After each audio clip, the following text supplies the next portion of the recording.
Toliau tęsime tą pačią temą apie broliškumą. Virgilijus Vaidokavičius. Prašau. Va. Taip, koks klausimas? Apie broliškumą. Ką manau apie broliškumą? Taip. Broliškumo iš viso netgi nevadinčiau materialinė savoka.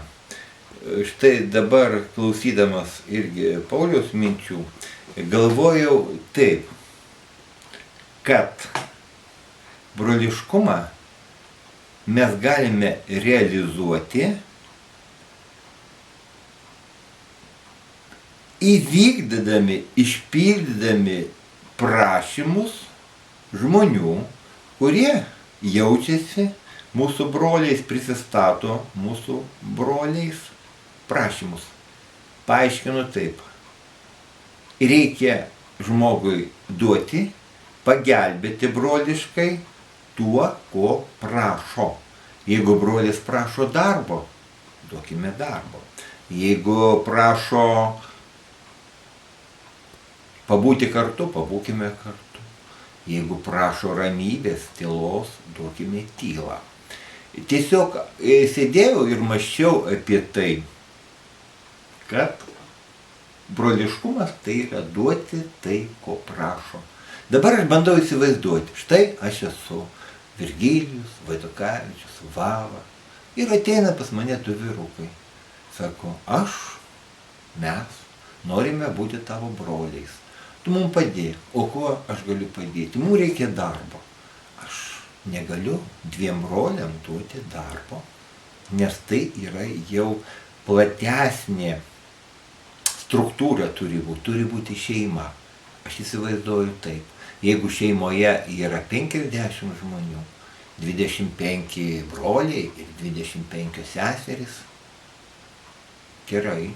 Jeigu šeimoje 100 žmonių, iš jų 50 broliai, 50 seserys, dar geriau, mes tada tiem žmonėm galim duoti darbo ir 2, ir 3, ir 5.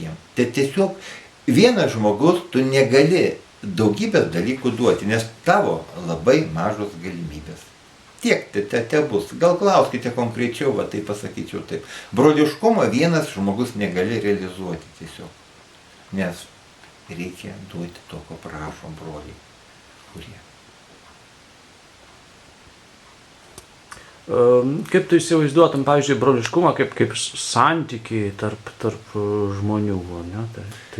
Santykių galbūt lengviausia paaiškinti per pavyzdžius. Okay. Pavyzdžiui, jeigu jūs mano broliai ir man sakote, einam maudytis, o aš pavargęs, aš noriu miegoti. Sakysiu, aš nenoriu kartu maudytis, aš noriu miegoti. Ir broliai, nueinat gerai, tu ilsėkis. Galbūt kitą kartą aš būsiu pailsėjęs, aš nenorėsiu miegoti, aš norėsiu maudytis. Vėl. Žodžiu, reikia duoti tai, ko prašo. Pavyzdžiui, daugybę pavyzdžių mes galim tai pateikti. Ir netgi, sakyčiau, kartais tos nuomonės mūsų visų galbūt nesutampa. Grupėje, sakykime, šeimoje, dvasinėje šeimoje yra 10 žmonių, jie galbūt yra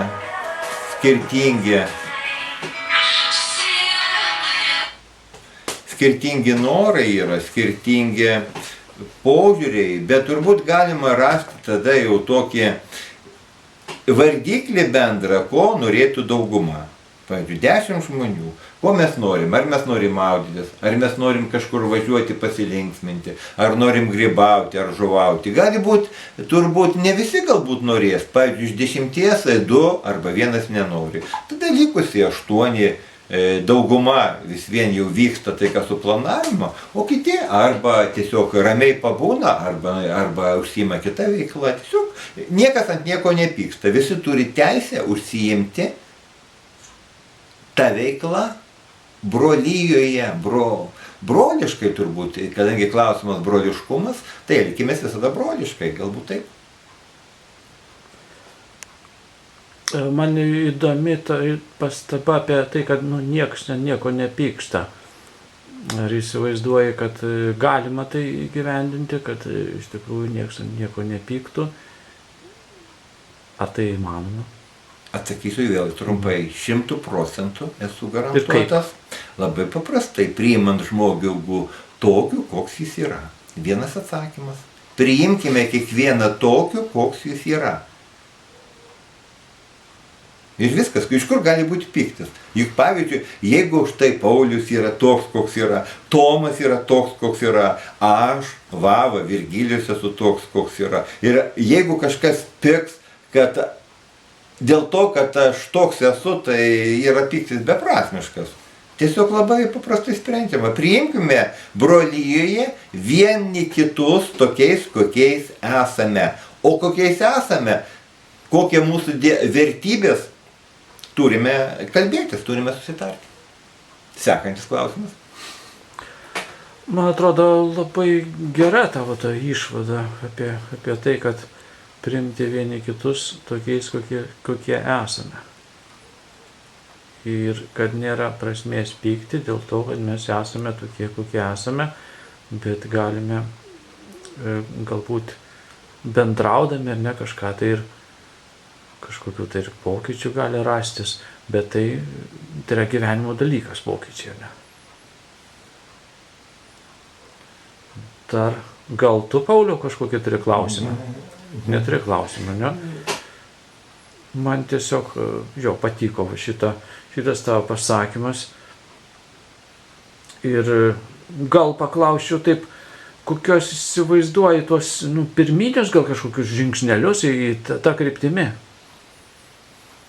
Jeigu mes kalbame apie broliškumą, tai vis tik tai tą broliškumą galime įvykdyti susitarę. Susitarę dvasinėje šeimoje, dvasinių vertybių pagrindų, kad štai pirmoji būrėmės į šeimą. Į šeimą vyrų ir moterų, brolių ir seserų. O toliau jau tarėmės šeimoje, kaip tai įgyvendinti. Kalbamės apie mus, nes mums neturi rūpėti, kaip gyvena kiti. Su kuo gyvena kiti. Mums svarbu tik tai, kaip mes gyvenam savo šeimoje. Šeima. Dvasinė šeima. Ir viskas. Klausimų bus dar? Prašom, klauskit. Man atrodo, kad